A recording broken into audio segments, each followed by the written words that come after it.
This place has always been a major pilgrimage centre. Ramana, in a sense, was the latest and probably the most famous of a whole stream of extraordinary saints who've been drawn by the power of this place for at least, I would guess, 2,000 years.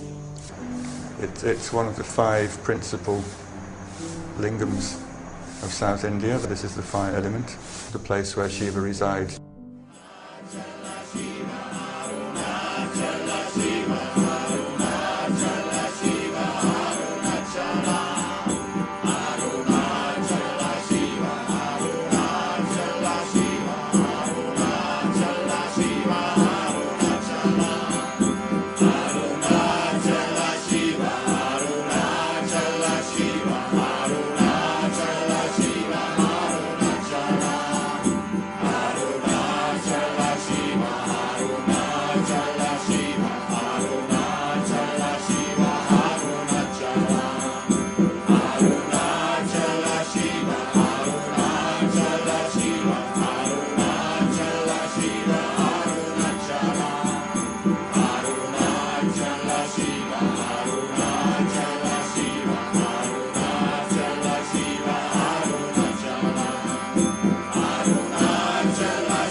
In the last 15 years, there's been an explosion of Western spiritual teachers, many of them devotees of Papaji, who was himself a direct disciple of Ramana.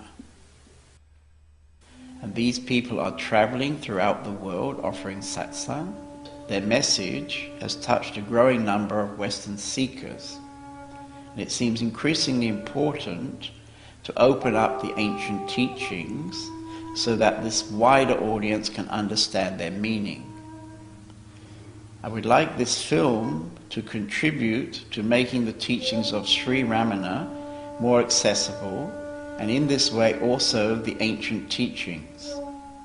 I would like it to challenge entrenched ideas and encourage a healthy spiritual debate.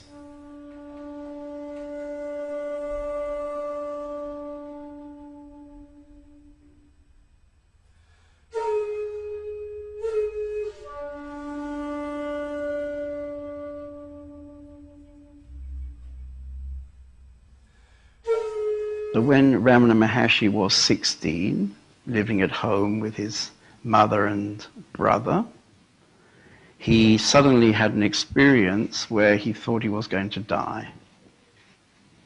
And he lay down on the floor and he accepted that death. And as he lay there accepting the death, he realized that it wasn't the body that was dying. He realized that something was happening which he didn't really understand, and he simply accepted it. This is somehow a rare case where somebody has spontaneously awoken at a very young age without really being in a situation to understand what was happening to him.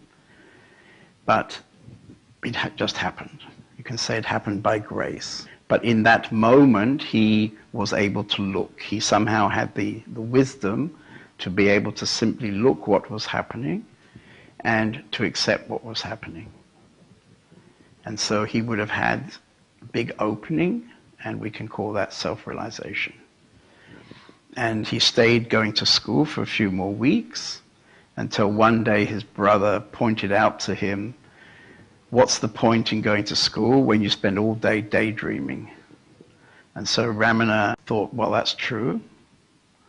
So without telling his mother or brother, he took a little bit of money and he went off one morning, and after 3 days came to Arunachala mountain.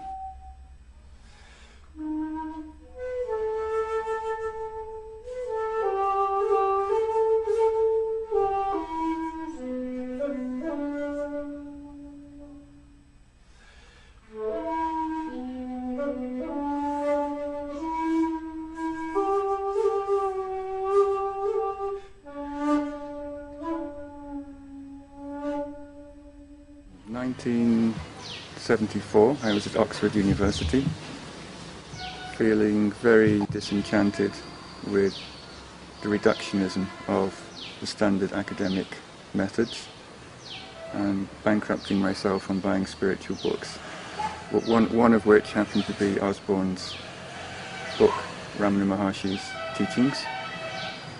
I think up till that point, I can't say I was seeking anything, I just had an insatiable spiritual curiosity.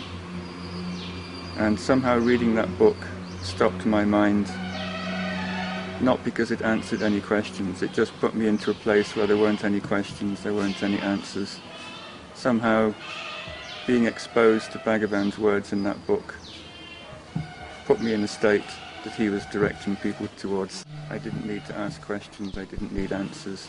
There was just a very, very satisfying, contented silence.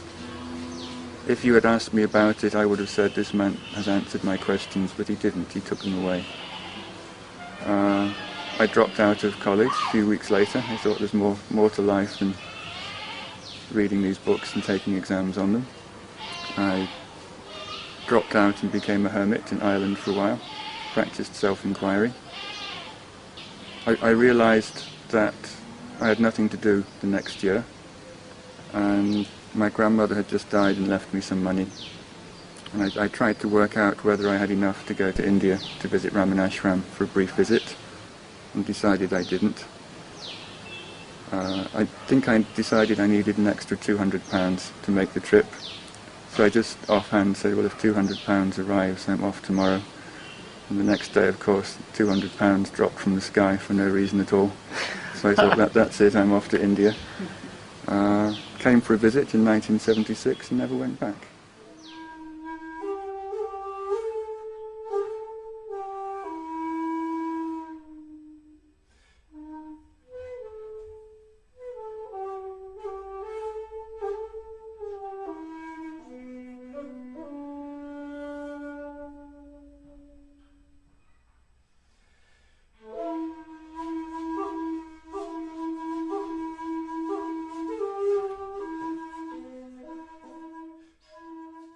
When I got to California, I decided, to hell with this goddamn spiritual thing.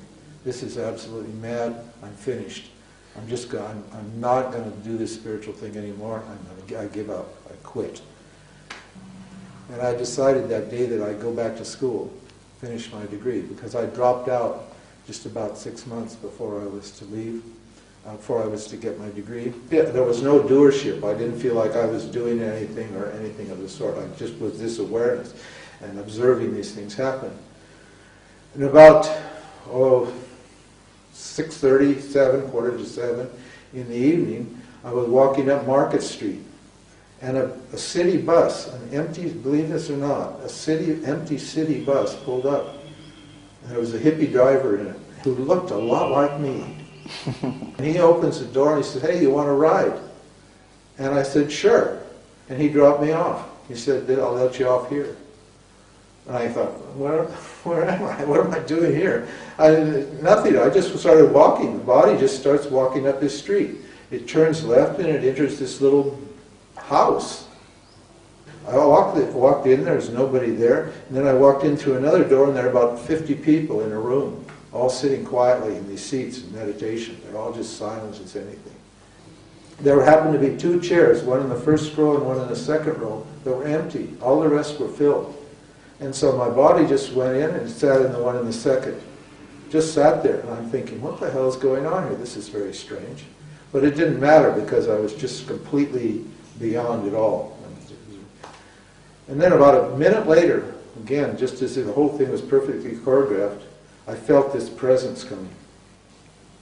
And suddenly, within my awareness, this holy man just comes and he sits right in front of me. And he just starts transmitting right back to me, instantly. I knew that who he was and he knew who I was.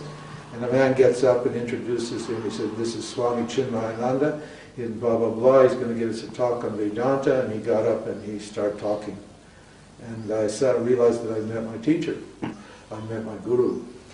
And he immediately started talking. And every word was like, I tell you, it was like honey.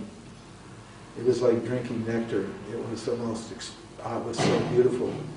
The next day I called up my girlfriend, I said bye-bye. Called up my parents, I said bye-bye. I sold my car, collected my money, right? And I took off with this song.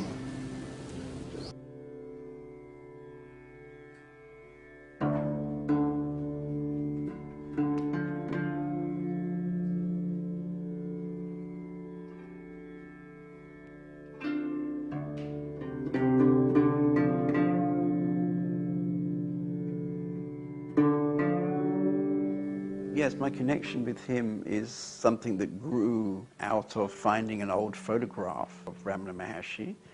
So when I was with Osho, I rented a room, well, some rooms in an old Indian palace, and the Maharaja of this palace, some 30 years before, was a direct disciple from Ramana Maharshi.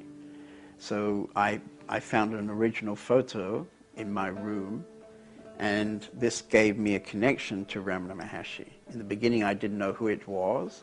Gradually, I found out who this man was. I was very attracted to the beauty of his eyes, the peace in his eyes. And gradually, this photo sort of pulled me in, so to speak. And I gradually put a new frame and gave it an important place in my room. And I found out about his teachings, self-inquiry, who am I? And gradually, Ramana Maharshi had more and more influence. When I went to Papaji, I found that he also had a photograph of Ramana Maharshi, and he sat under this photograph to give his meetings. And I found out he'd been a direct disciple also of Ramana Maharshi. So with this influence, I also came to visit Ramana Maharshi's ashram, and I became more and more familiar with his teachings. And now every year I'm drawn for 2 or 3 months to go to this small town where he was living in South India, at the mountain, the holy mountain Arunachala. And I would say now, after some 20 years of having a connection with Ramana Maharshi, with Papaji, with Osho, in a kind of very gradual, a kind of very quiet, delicate, gradual way, Ramana Maharshi has become the most important influence in my life.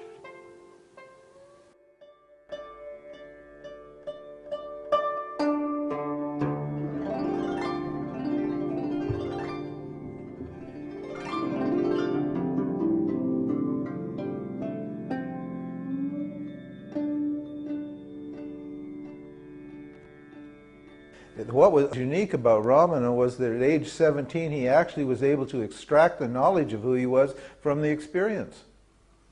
Now the word Ramana actually means what? The actual meaning of the word Ramana means the one who revels in the hearts of everything. Now what would that be? Awareness. That would be the self.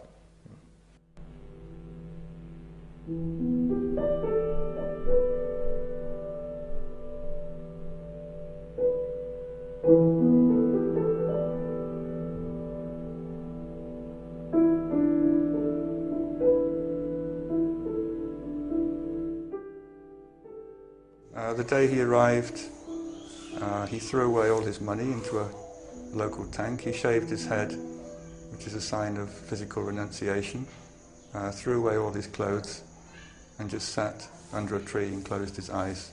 And so far as he was concerned, his business with the world was over. Around 1901, he moved up to Virupaksha cave and stayed there for about 15 years. Ramana himself said nothing changed in him from 1896. He said it might have looked like I was meditating or doing some kind of practice, but I just had my eyes closed. Now I have them open. He said that's the only difference.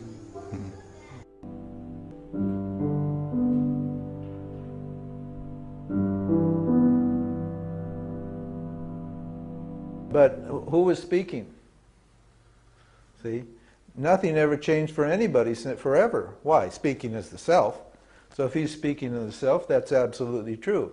But what about that person named Ramana? What about that person? See, the practice is for that person. If that person is not there, then there's no practice being done. But there was a person there named Ramana. He sat in a cave. He was still a person. Now, if he actually realized he was the self, then why would he leave anybody?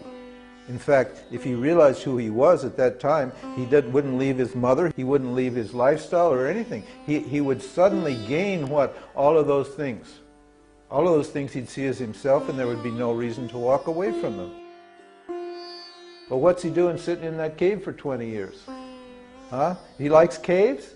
If he's so enlightened, he could go home and eat Idlis and play cricket like any normal 17-year-old, enlightened 17-year-old.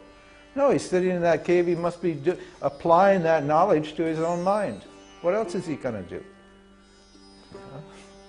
He comes out with this tremendous confidence and peace, because he's knocked down all those desires and all those fears, all of that subjective stuff. He's just said, hey, I'm not doing it. I can sit here in this cave and do nothing. No matter what you tell me, mind, I refuse.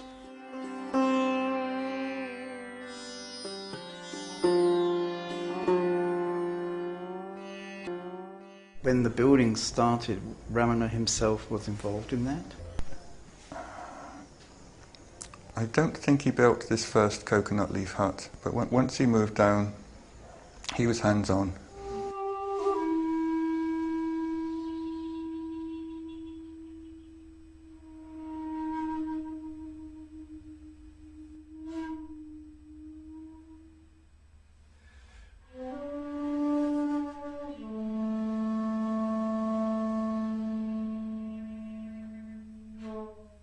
Muruganar was a very well-respected Tamil scholar. He came in 1923 when the ashram at the foot of the hill was very small, very primitive.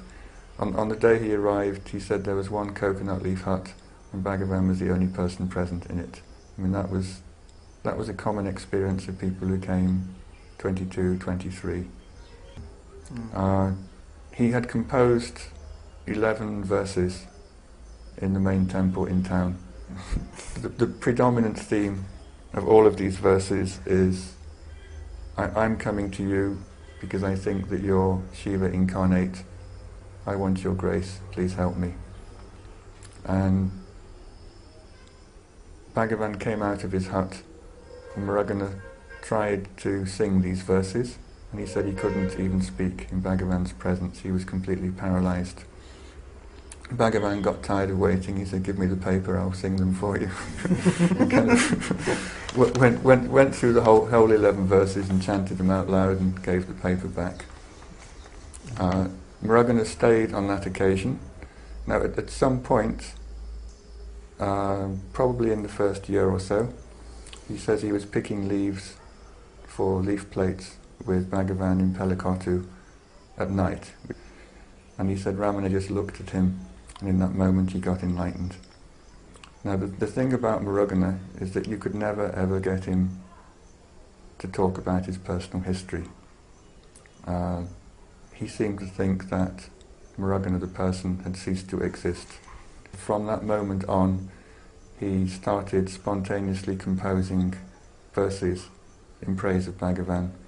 He was already a good poet before he came to Bhagavan, but somehow this experience turned him into a magnificent, spontaneous poet who could just churn out verses non-stop all day, every day. There are 20,000 poems in there. 20,000? 20,000. And they're absolutely magnificent.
I think one reason people really like Ramana, because he was like a regular guy, more or less. I mean, he did sit in his underwear, you know, on a white sheet and do nothing, basically, which is not exactly normal. But for Indian saints of his caliber and his character, that was extremely normal lifestyle for him.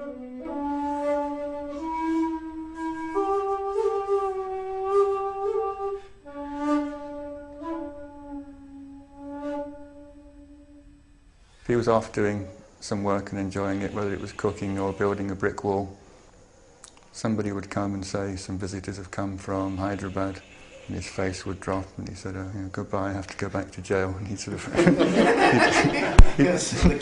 he'd go and sit on the couch and tell people how to get enlightened. He really enjoyed cooking. He was the head cook for, I'd say, at least 15 years. He got up at 2 o'clock every morning to cut veg and supervise the cooking. When the buildings were going up, he was engineer, architect, hands-on every day.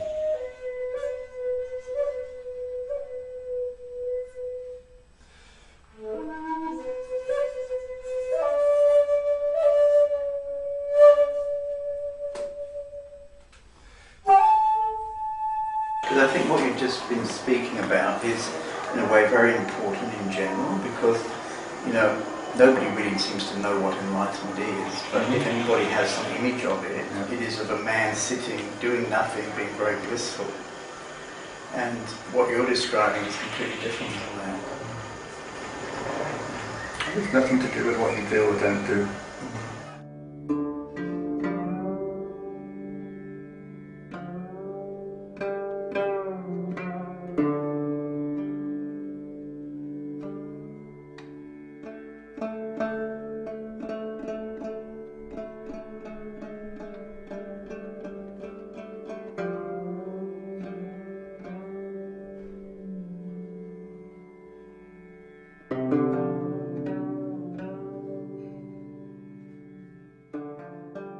He lived a pure sattvic lifestyle.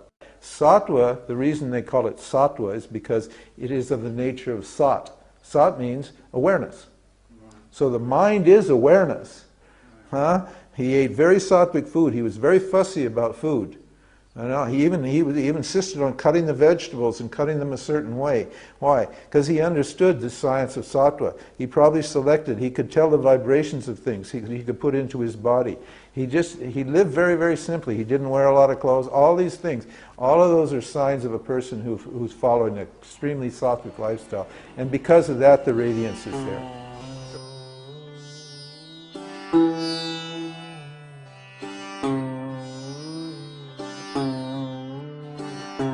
But the people who worked in the kitchen, each and every one of them will say his word was absolute law.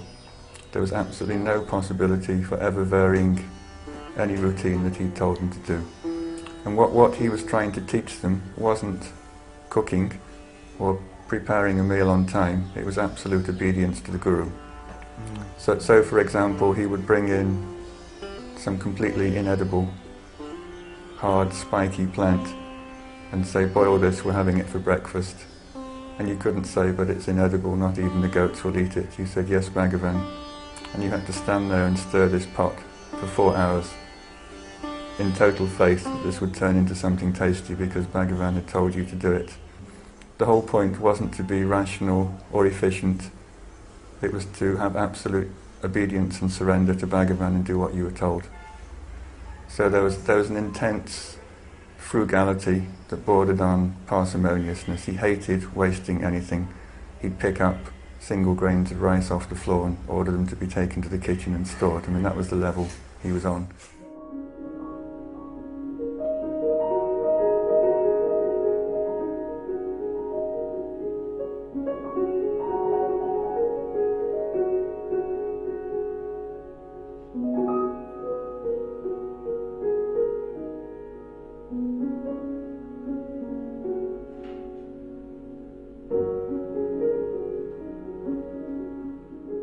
One of the greatest stories of Ramana, one of my favorite Ramana stories was he'd been out during the day and he came back to the ashram at 12:30 And there was a sign on the ashram gate. Ashram closed from noon to 2, and Ramana sat in the dirt until they opened the gate to go in.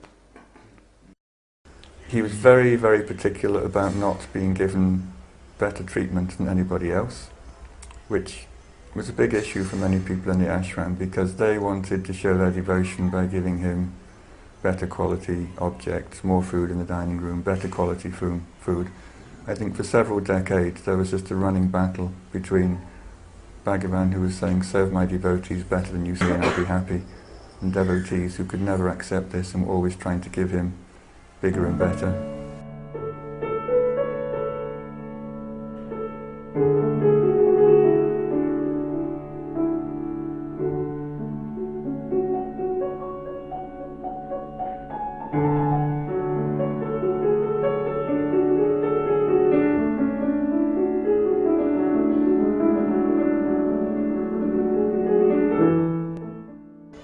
He had squirrels on his sofa. That was they moved in, made nests over his head, and ran around all over it, and had babies in his cushions.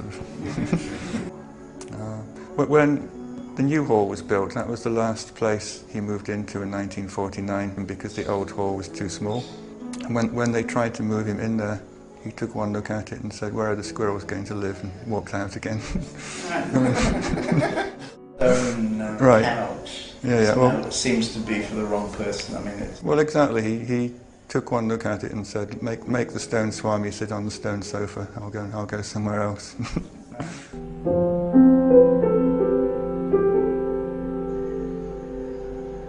He had a habit of ignoring a lot of people's questions. I'm not saying everyone got a civil, prompt answer. You could come in and ask an apparently earnest question, and he could stare out the window and ignore you for an hour and pretend you didn't exist. I think a lot of people were intimidated by him, too scared to speak.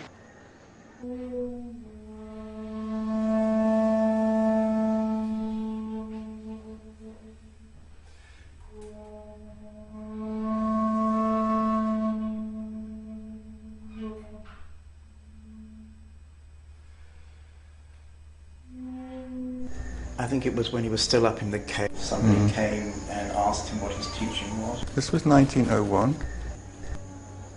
I suppose his basic question is what is reality and how is it discovered? And the conversation developed from there. But they were extraordinarily terse answers, because Bhagavan wrote with his finger in the sand, so that there's a limit to the amount of sparkling dialogue you can have when...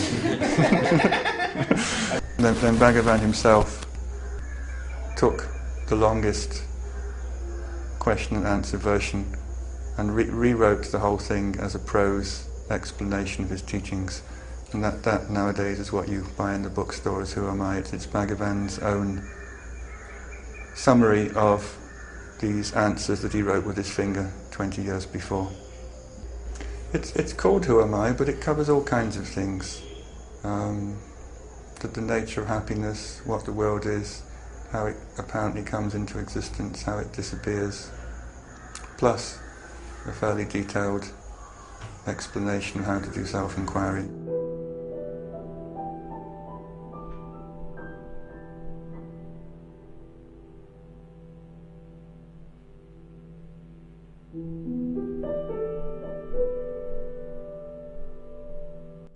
So Sri Ramana became known for his teaching of Who Am I, which in another way we can call self-inquiry. He had the idea that you can constantly keep your mind on the source inside yourself, rather than always externalize it to objects or to people. So Ramana then was asked, what is the means for constantly holding on to the thought, who am I? When other thoughts arise, one should not pursue them, but should inquire, to whom do they arise? It does not matter how many thoughts arise.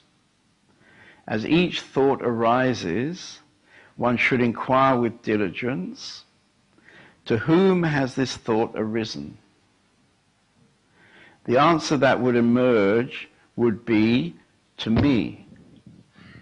Whereupon, if one inquires, who am I, the mind will go back to its source, and the thought that arose will become still. With repeated practice in this manner, the mind will develop the skill to stay in its source. You see. So basically, if you got very, very quiet, you can even see thoughts arising. It's almost like they come out of the ocean. You know, you're looking at the horizon of the ocean, and you can see these thoughts like little paths that just come out of nowhere, a thought. It's just a thought. And what happens? We take this thought and we say, my thought. And so what self-inquiring is suggesting is that you don't take the thought. You don't take it. And if you don't take it, then it's actually no problem. The thoughts come, the thoughts go, thoughts come, the thoughts go, no problem. It's just something very subtle. When you really see this, you can see that it's an illusion. You can see for yourself. It's not like anybody needs to tell you. This is something you have to see for yourself. Nobody actually can show it to you.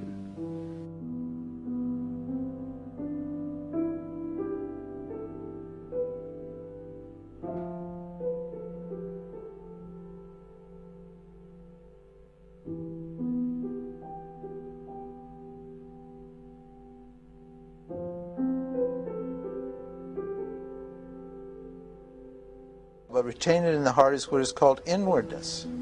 Now here's an actor and here's an action going on here. This is what's called yoga. Yoga is about doing and acting and experience. I mean, what I understand, and this is somehow the crux of self-inquiry, yeah? What is self-inquiry? Yeah, that's right. Is that whatever you do, yeah, whether you're sitting in meditation and not much is happening physically with the outer, you're very focused inside, or if you're moving through the world doing various actions, either way, your attention has to be on the self. I am the self. Not I am the doing of this or I am meditating. It has to be, you have to be focused, on the self. He defines another place self-inquiry as holding the mind on the self. Yeah. And this is what he's talking about here. It's keeping the mind inward and keeping it in the heart, what he calls the heart. The heart there's another name for the self. You got a problem here is because you got to get rid of the one who's doing the focusing. So, that's right. So he's, that I is not the self. That's the ego I that's doing this. But initially it has to be. Initially it has to be the ego. The ego's got to do it. That's right. And later on, then that I will be let go of. When you say let go of, there isn't anybody to let go of. Yeah. So is it just like a dissolving? Well, the knowledge I am the self destroys it. Yeah, dissolves it.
People think Bhagavan taught self-inquiry as his particular teaching. It would be more accurate to say that he really didn't have any missionary zeal for self-inquiry. Although he did say that sooner or later people have to come to inquiry to get the right final answer to who they really are. But he didn't push anybody. But if you came to him and said, Bhagavan, I'm not doing anything at all, I want to get enlightened, what's the quickest way? Then he might say, do self-inquiry. But you really had to come with a clean sheet. You had to have no history of doing a particular practice for him to say straight away, do self-inquiry. Is he on record of saying that that is in fact the quickest, most direct way? Yes, yes.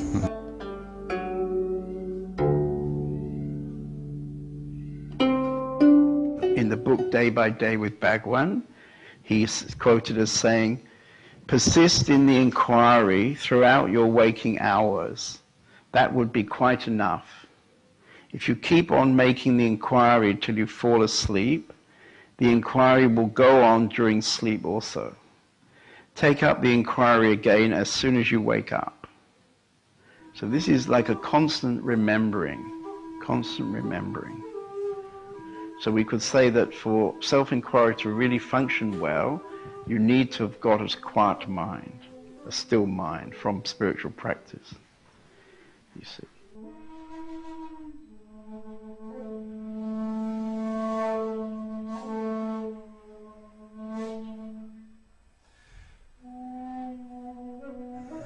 And he said that you had to keep on doing it up till the moment of realization.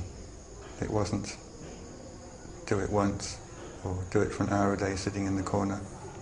He didn't even approve of it as a sitting down practice.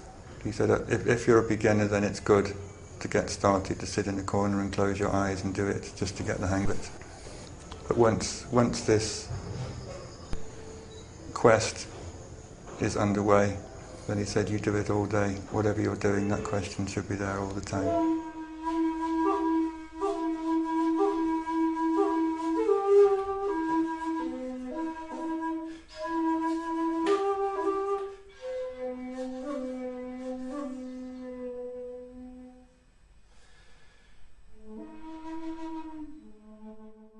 Ramana said, you have to ask yourself the question, who am I? This investigation will lead in the end to the discovery of something within you, which is behind the mind. Solve that great problem, and you will solve all other problems. So this I is somehow the key. You see, it's like if you consider a bridge, one of these arch bridges, they put the stones, and then in the middle of the bridge they put what they call the keystone. And this keystone locks all the other stones. So if you want to break the bridge, you can just break this keystone, everything falls down. So in this way you can say that if we can really come to see the meaning of this I, then all the things that are attached to this I, it all falls down.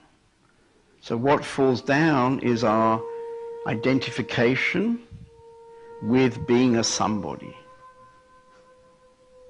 It's very hard to see it because this has been building up for many years, slowly, slowly, slowly.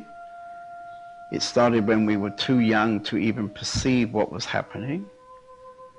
It was happening to everybody around us. It's perfectly natural.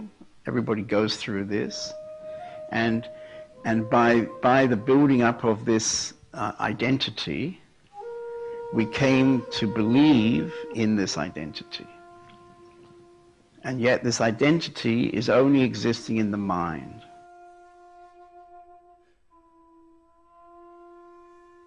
We call this identity me. And every moment of our life, we are talking from this me. So I'm doing this, I'm doing that, I'm going to do this, I did it last year. I. So who is this I? And Ramana is saying that if we come to understand the meaning of this I, then everything falls down. And of course, every thought is coming to me. I'm always the one. It's always me. So when you ask yourself, who has this thought arisen? Who is sitting in this chair? Who is talking? It's always to me. It's always me. Because that's our identification, me. And so once you come to this first question, or the first answer of me, you then ask, who is this me? Who is this me? And there is no answer to that question. So this is not an intellectual kind of inquiry. This is an inquiry using these two questions, and the second question takes you to the source, takes you to your true nature, takes you to the self. And that there's no answer in that. It's like the self is not an answer, you see. So it brings you to this nothing. So the answer to the second question, if you like, is nothing. It's a deep sense of emptiness, of nothingness.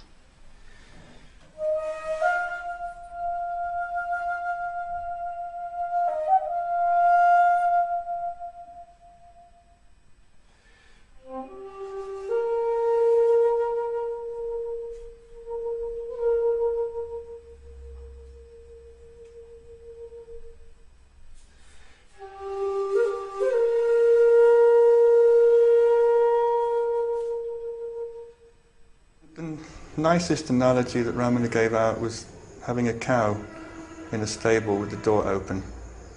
He said the yogis beat their cow and make it go into the stable and lock the door, and the cow's very angry and is always trying to break out. He said, my technique is to leave the door open and then follow the cow around with the grass and slowly tempt the cow back into the stable, fill the stable with grass. Sooner or later the cow realizes it doesn't need to go out to eat grass because there's plenty of grass at home. So it sits contentedly in the stable, munching its endless pile of grass and doesn't go out anymore. So this whole process is taking the mind back to its source and giving it the experience of peace and happiness in its source with such regularity that finally something connects and you think, well, I'm better off staying there. Why do I need to go out for my happiness, for my joy, for my peace? There's far more of it back here, and every time I do go out I just get into trouble. I may as well stay at home. It's getting enough momentum, enough repeated experience of that place inside where you experience that peace, that joy, to realize there's no point going out looking for it anymore. And in that very moment when you realize that there's plenty of grass at home, and therefore why would I go out, you could call that awakening? Understanding that the notion of being better off at home belongs to the I, and that I has to go.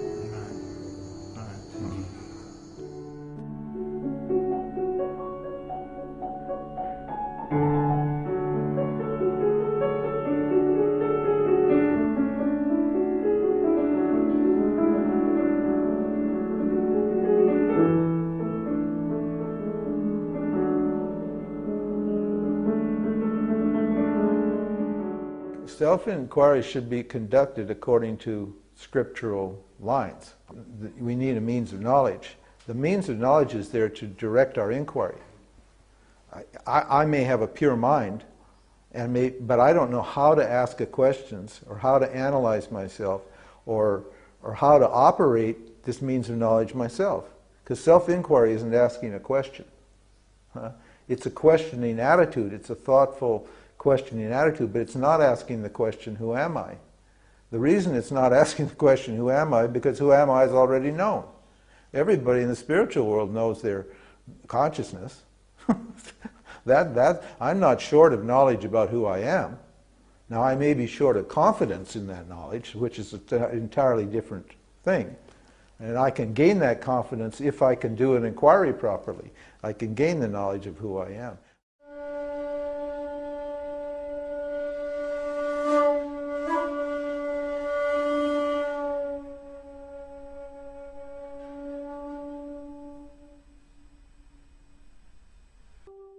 It's very specific. It's finding out where this sense of I arises from. So he would say each time you find that your attention has gone to an object of thought or perception, for example, you're thinking of what you had for breakfast, or you're looking at that tree, then he said, adjust your attention from the object that's being perceived, the tree or the memory of breakfast, to that person who's perceiving the tree or having the memory of breakfast, and then find out where that feeling of I arises within you. Try and track it back to its source. It's a very active pursuit. It's very easy to get caught up, you see, because it all feels so much part of my movie. I'm hypnotized by my movie. When you're really hungry, what do? You go to the kitchen and get some food, you know, or kill a kangaroo or something. You know? Right. So, I mean, that's not what we're talking about. You know, that's like something real that happens in the moment. Yeah, you get thirsty and you drink some water. You know? But very often, what happens is that we're thinking about food. You know, we think about, wow, wouldn't it be nice to have some cold ice cream right now? You know. And then we think, where can we get the ice cream? And then we think, oh, I'll go on my bike, you know, and then my bike's broken, and, you know, and it's just going on in the mind. There is no ice cream. There's no reality about it. When you really need to drink, you just drink. So this has a different quality.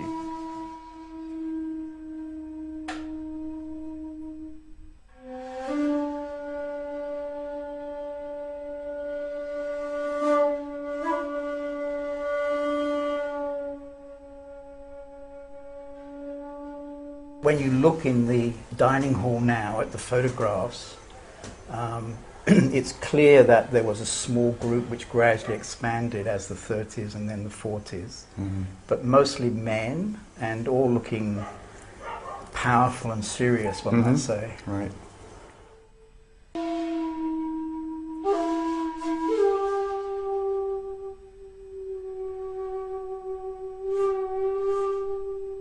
Llamarle Swami was the attendant in the bathroom, and he asked the question, the ananda that sadhus get from smoking dope, is this the same ananda that enlightened people have? But Bhagavan laughed, and then he kind of imitated a stoned sadhu and kind of staggered around the bathroom saying, "Ah, Ananda, Ananda, Ananda," kind of pretending to be a inebriated sadhu. And just at the right moment, he kind of lurched onto Llamarle Swami and gave him a big hug.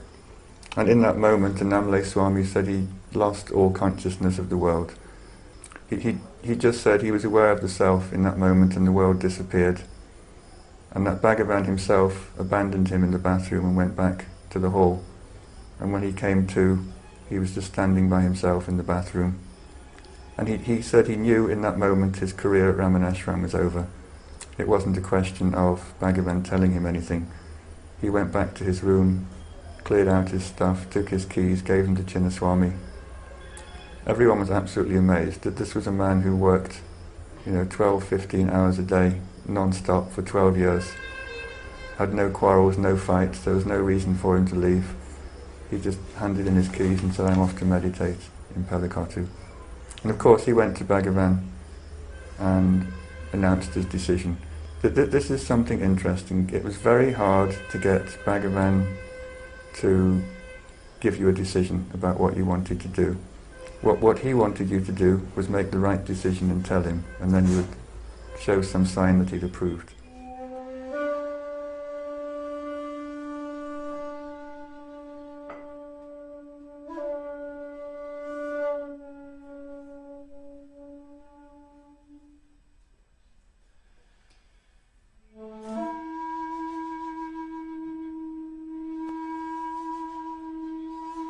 In the presence of the guru, it happens. Now, in the presence of the guru, that's a tricky kind of thing. How does that work? Sometimes it works through words. Sometimes it works by just sitting there and observing the guru and seeing from where the guru sees, and seeing how the guru operates his life from that position, and seeing that you are that position, and then you start operating your life from that position, and suddenly you see that there's nothing to do and you're free.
Is there a difference between awakening and enlightenment?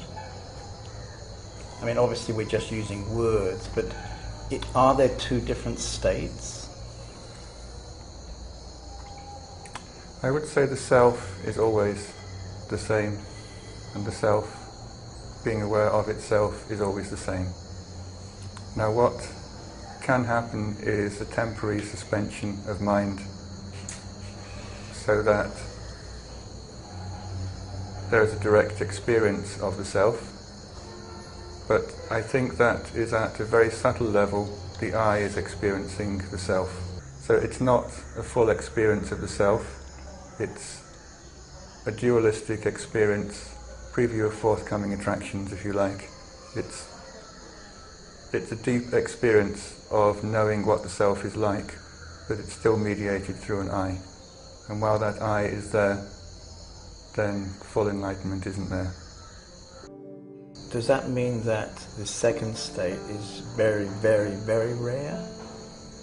Is that what we're saying? Bhagavad Gita says, how do they do the numbers? Out of every 1,000 people, I'm paraphrasing this, kind of one is really serious, and out of every 1,000 serious people, only one knows me as I really am. So that's 1 in a million. And I think that's a very generous estimate. I think it's far worse than that.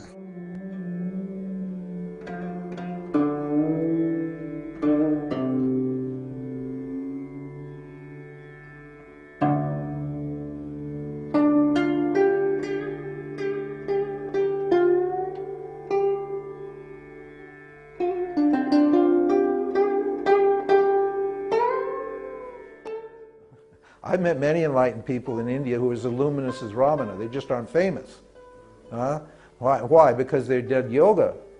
They applied that knowledge to their mind, so the mind was radiant. And that radiance has a huge effect on people. You see these enlightened people, you look at the confidence they have, amazing confidence to withstand anything, to face any kind of situation in life. And where does that confidence come to? Simply standing up to their mind, taking a stand in awareness as awareness.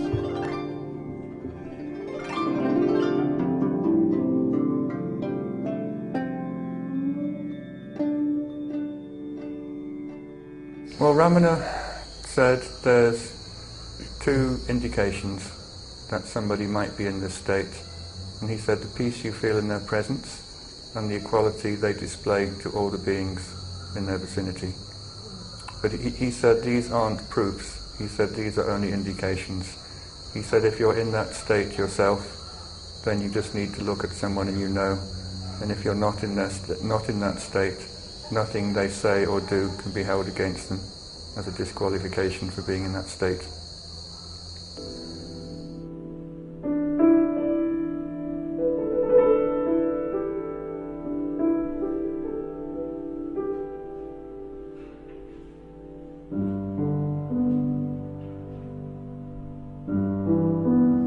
Would you like to say something about Papaji? Would you perhaps in some way put him into the context of the structure of the disciples around Ramana?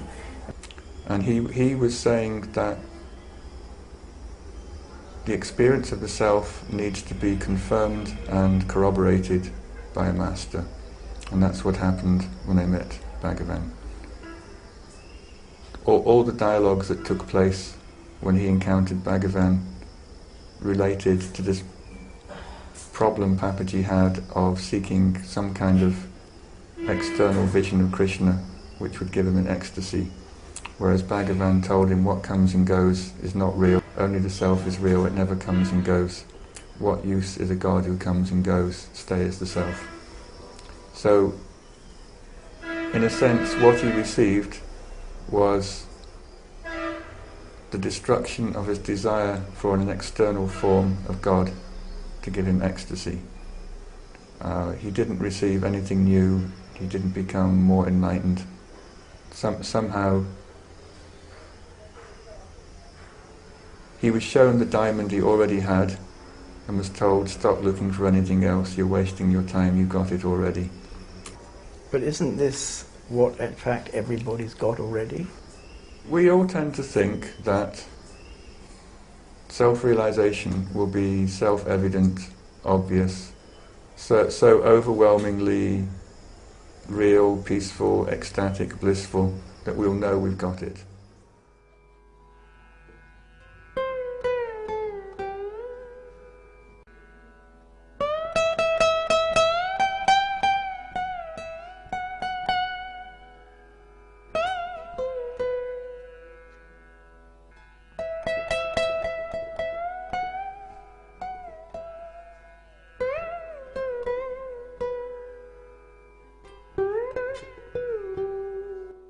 If we look at this influence in the world at large, which I do believe is there, that there's actually a lot of interest in Ramana Maharshi and his teaching.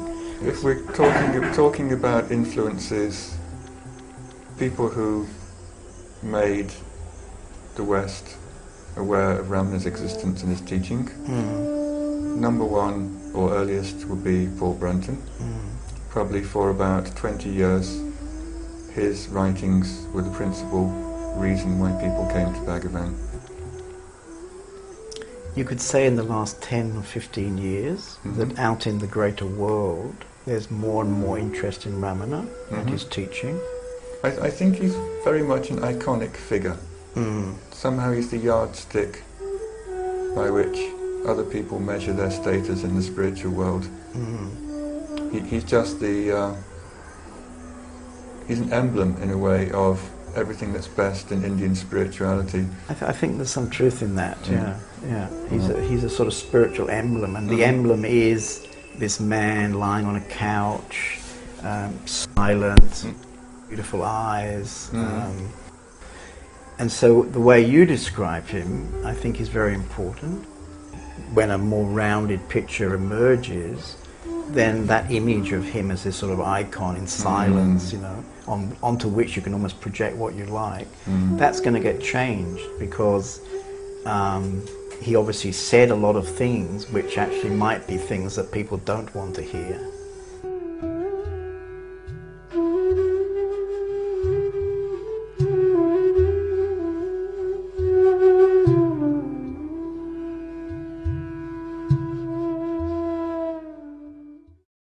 Did he not have any thoughts or desires or feelings in his mind whatsoever?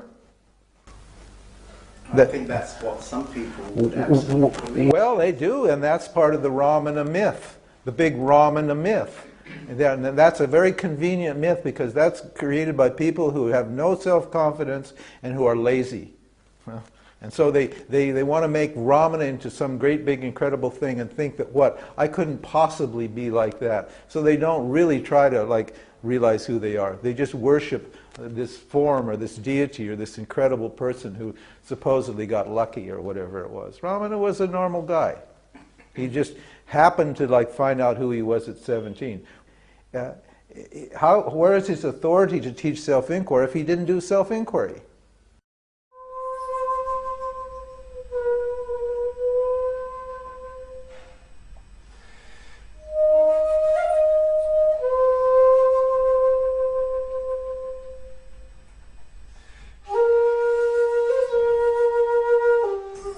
There's a very biased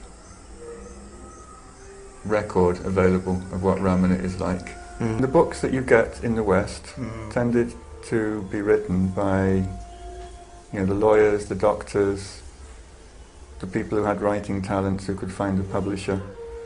So they tended to describe their visits to the old hall where Bhagavan sat and answered philosophical questions, told people to do self-inquiry or told stories. The people who worked in the kitchen were for the most part illiterate, so they didn't really ever get round to writing books or telling their side of the story. So in a sense, yes, it's a one-sided image of Bhagavan. Everyone I've spoken to who knew Bhagavan personally has told me the books give a misleading picture. They just don't tell you how strict, how severe, how randomly angry he got. People sit down and they write down, I walked into the hall and he looked at me and I was in peace and bliss. That's right. And somehow they cross out the 25 occasions he screamed at them don't get reported. So, Lakshmana Swami told me this, for example. He said you just never knew who he was going to turn on, for what reason. See, at each particular moment, he's reacting to what's going on in somebody's mind. And if I start screaming at you, people will think, well, what did he say, what did he do? But with Ramana, it's what's in his head in that moment. So what was going on externally is often nothing to do with how Ramana is reacting to you. He's seen, felt something that's going on inside you, some attitude, something. And quite randomly he would just look at someone and really abuse them. For nothing they'd done, just something he could see in that man he needed to be abused at that moment. Lakshmana Swami said he was watching Bhagavan walk across the courtyard by the dining room, seeing a man from Madras feed puffed rice to a peacock. Now that should have scored some points with Bhagavan. He liked people taking care of the animals. He just looked at this man and screamed at him and said, go back to your court in Madras, you don't even know how to feed peacocks properly. What was going on? Who knows? Something was going on in that man's mind as he was feeding the peacocks, and Bhagavan screamed at him. People tell me this is what happened all the time. But the thing that's interesting for me, you see, is that the picture you're painting now is much more like the picture that I personally have of Papaji, right. and the picture one gets of sort of Zen masters, the way they treat their disciples. Yeah. And this sort of idealistic picture of the silent man on a couch with beautiful eyes suddenly is really only a rather faint kind of impression about him.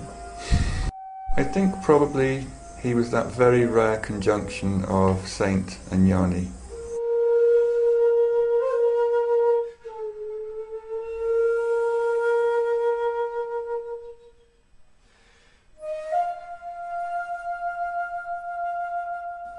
He didn't think he was special. We're making Ramana special. That's what our own spiritual inadequacies are causing us to project Ramana as some amazing, incredible, fantastic being. But whenever you talk the truth, you run up against the myths. That's the important point. Because this is a non-dual reality. You're just as valuable as Ramana. You're just as important as Ramana. I'm just as important as Ramana. Why? Because everything's Ramana. There is no difference here between people. And human beings have this amazing need for status. They just continually, they're always in this dualistic thing. I'm better than you. This one's better than that. We try to organize our whole existence on the basis of small up to big.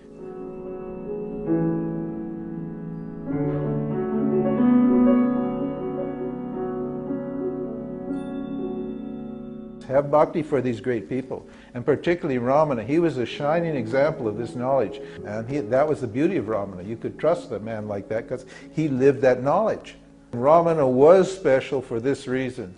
Ramana was special because he purified his mind to such a high degree.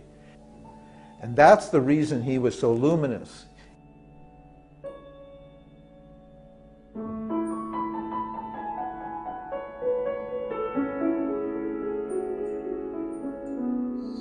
I think that the key word with Ramana is a Sanskrit term called sankalpa, which means, it's translated as will or intention. It means the resolve to follow a particular course of action or decision to take action is a sankalpa. And he said that's what separates the enlightened person from the unenlightened. He said the unenlightened people are always full of sankalpas, they're full of decisions about what they're going to do next, how they're going to plan their lives, what's going to happen next, how they change their circumstances to benefit the most in the short or long-term future. He said the true jnani has no desire whatsoever to accomplish anything in this world.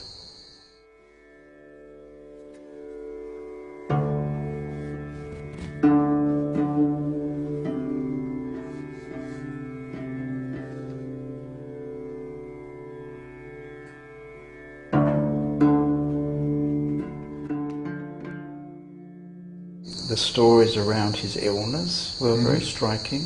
The fact that, you know, he had some small cancer on his arm and he never gave it much interest to be treated. He did have the best Western medical treatment, but it was a malignant growth and kept coming back.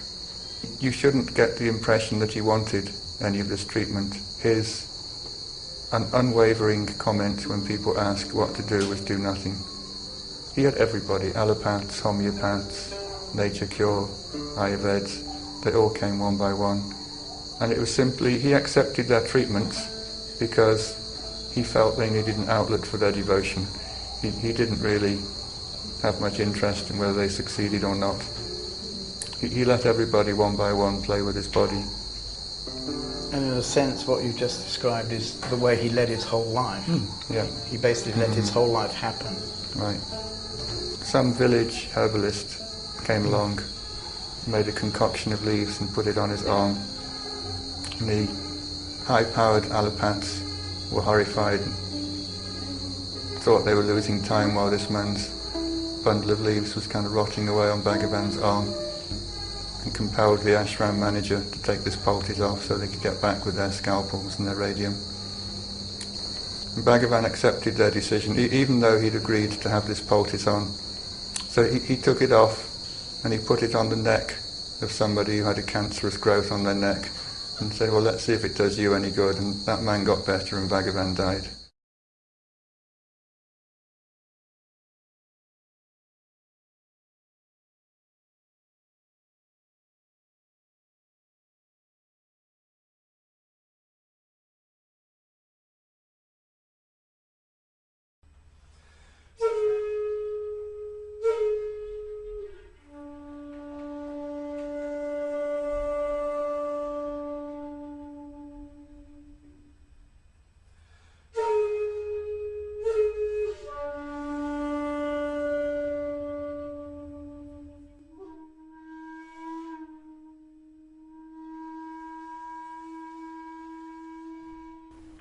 The climax of my own spiritual experience took place during these last moments.